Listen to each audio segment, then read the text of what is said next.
Baik, assalamualaikum warahmatullahi wabarakatuh. Untuk anak-anak, materi di pertemuan pertama kita yaitu tentang persamaan trigonometri. Tapi sebelum kita masuk ke materi persamaan trigonometri, yang harus kalian pahami ada beberapa materi prasyarat ya. Yang pertama adalah betul di sini materi prasyarat kita adalah kalian harus mereview lagi materi tentang perbandingan trigonometri di semua kuadran, mulai dari sin X, cos X, tan X, begitupun dengan kebalikannya. Kalau sudah, di sebelah kanannya sudah ibu tulis perbandingan trigonometri apa aja sih yang di kuadran 1, 2, 3, dan 4 yang bergerak positif. Jadi seperti kalian tahu bahwa di kuadran 1 bahwa perbandingan trigonometrinya semuanya berharga positif, kemudian di kuadran kedua hanya sin yang positif, kuadran ketiga tan yang positif, dan kuadran keempat adalah cos yang positif. Nah, sebelum kita masuk ke materi tentang persamaan trigonometri, hal yang menjadi dasar utama masuk ke persamaan trigonometri adalah identitas trigonometri ya. Identitas trigonometri. Nah, di materi identitas trigonometri ini pun mungkin sudah dibahas di kelas 10. Jadi ibu nggak terlalu banyak, ibu hanya menjelaskan sedikit tentang identitas trigonometri. Kenapa kok kita harus bahas tentang identitas trigonometri? Karena kalau kalian misalkan kita ambil dua contoh di sini ya. Contoh soal yang nomor 1 adalah ada sisi sebelah kiri yaitu cos X dikali dengan kosekan X sama dengan kotangan X. Ingat, ketika ada sebuah persamaan ciri khasnya adalah ada pembatas di sini yaitu sama dengan. Nah, itulah yang menjadi dasar dari persamaan trigonometri. Maka sebelum masuk kita ke persamaan trigonometri, kalian harus bisa dulu menyelesaikan suatu identitas trigonometri. Kita langsung masuk saja, kita bahas yang soal nomor 1. Ada cos X dikali dengan kosekan X sama dengan kotangan X. Kita lihat sisi sebelah kiri dan sisi sebelah kanan. Tujuan kita adalah di identitas adalah membuktikan apakah sisi sebelah kiri sama dengan sisi sebelah kanan. Baik, kita langsung kerjakan saja. Cos X. Cos X itu sudah sangat sederhana, kita tulis lagi cos X ya. Dikali dengan kosekan. Ingat, kosekan itu adalah kebalikan dari sin. Kebalikan dari sin, maka kita langsung tuliskan dia menjadi 1 per sin X. Sama dengan kotangan. Kotangan X itu adalah kebalikan dari tan. Kita tulis saja dulu 1 per tan X. Ini ya. Nah, kalau sudah sisi sebelah kiri kita langsung sederhanakan, maka akan menjadi cos X dibagi dengan sin X sama dengan, nah, 1 per tan X. Ingat, tan X sendiri adalah sin per cos.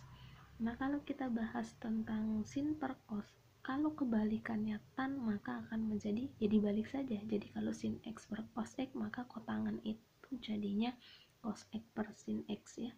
Kita langsung rubah dia jadi cos X per sin X, maka sisi sebelah kiri akan sama dengan sisi sebelah kanan, maka ini akan terbukti.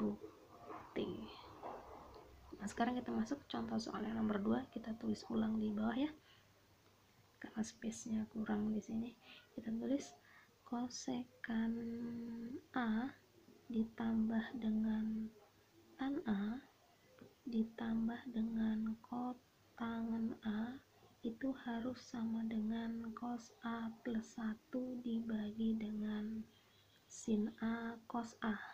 Oke, kalau kita ingin membuktikan suatu identitas trigonometri, kita lihat nih sisi kiri dengan sisi kanan mana yang bisa kita rubah atau kita bisa kita acak-acak dulu lah ya. Kalau kita lihat sisi sebelah kanan itu sudah sangat sederhana, sudah ada cos dan sin, maka yang akan kita rubah adalah sisi sebelah kirinya saja. Tujuan kita menyamakan agar sama dengan sisi sebelah kanan ya. Kita lihat kosekan tadi adalah kebalikan dari sin, kita tulis jadi 1 per sin A, kemudian tan tadi adalah sin per cos ya, kita tulis jadi sin A per cos A, dan kotan sendiri adalah kebalikan dari kebalikan dari tan, maka akan kita rubah jadi cos A per sin A. Oke, ini akan sama ya, kita tulis seperti ini dulu. Nah, kalau sudah seperti ini, maka kita harus samakan penyebutnya. Kita samakan penyebutnya, ada sin dan ada cos, kita kalikan saja jadi sin A dikali dengan cos A. Oke, sin A dikali cos A kita bagi dengan sin A, maka masih tinggal tersisa cos A ya. Cos A nya dikali 1, maka akan tersisa jadi cos A ditambah sin A cos A dibagi dengan cos A, maka tinggal tersisa sin A ya. Nah, sin A kita kalikan dengan sin A, maka akan menjadi sin kuadrat A ditambah dengan sin A cos A dibagi dengan sin A, masih tersisa cos A. Nah, cos A dikali cos A maka akan menjadi cos kuadrat A. Ini kita buat gini, maksudnya sama ya, ini tinggal turunkan ke sini, tinggal turunkan ke sini. Nah, sekarang ini sudah sama, kita tulis lagi penyebutnya, ada sin A dikali dengan cos A. Nah, cos A nya kita tulis lagi cos A. Ingat di kelas 10 kalian sudah bahas tentang identitas trigonometri ini. Nah, itu akan sama dengan kita tulis di sini ya, bahwa sin kuadrat A ditambah cos kuadrat A itu sama dengan 1. Maka ini bisa kita langsung rubah jadi 1 ditambah 1. Maka akan sama dengan cos A ditambah 1 per sin A dikali cos A. Sisi kiri akan sama dengan sisi sebelah kanan, maka terbukti. Baik, untuk soal-soal berikutnya kalian bisa cari di buku paket kalian, ada di halaman 13, itu poin nomor 3 dan nomor 4. Semuanya itu adalah identitas trigonometri. Ingat, untuk trigonometri harus banyak berlatih, karena kunci dari trigonometri adalah harus banyak latihan soal-soal. Karena satu semester ini full kita hanya membahas tentang trigonometri saja.